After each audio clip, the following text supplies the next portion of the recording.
The purpose statement constitutes the essential part in the study.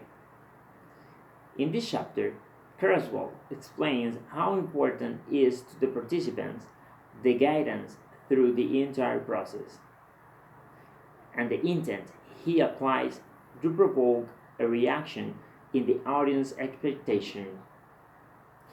These facts help us to interpret that the research purpose possesses the characteristics to emphasize goals and objectives in the researcher's own study. Setting goals in research substantially convey multiple benefits because it is the base to where the inquiry establishes the logic connection within the investigation. Due to the researcher focuses on the strategies that framework the study and strengthen what he wants to achieve with the research outcomes. In addition, the research purpose needs to be clear and simple for creating understanding in key areas of the research. Furthermore, the research purpose presents one of the main reasons why investigators clarify their thought.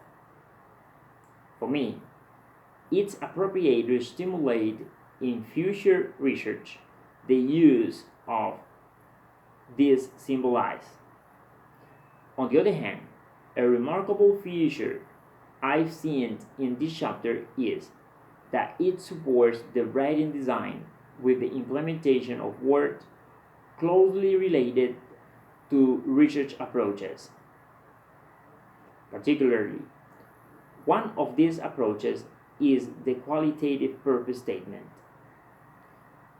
Its main focus relied on to provide meaningful information about ideas that are unique in the area of the research foundation. Also, the qualitative purpose statement established that the participants represent the principal source for collecting data from their reality and personal experiences.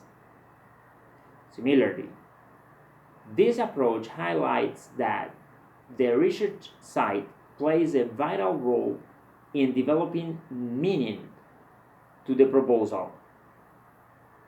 Generally, the researchers add quality to his inquiry through exploring connection between people and future research results.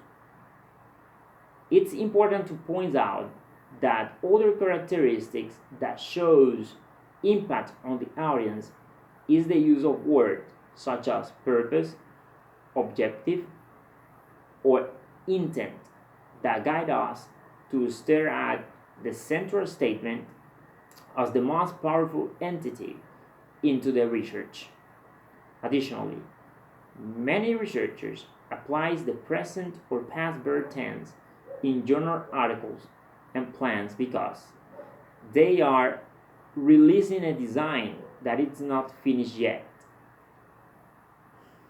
Equally, I like to continue explaining characteristics about quantitative purpose statement. In this approach, readers can be subjected to know more about factors from different angles and with the opportunity to prove evidences to connect to variables and serve to simplify for better understanding. The quantitative purpose statement is substantially by researchers' identification of antecedents. One of the first steps the researchers takes regarding to quantitative purpose statement is to be able to combine the specific details that in development of the research identify for theory, model, and conceptual framework. Finally, this chapter exemplifies the core of the investigation, its findings in terms of addressing his thought, emotions, analysis, feelings, and idea. Thank you.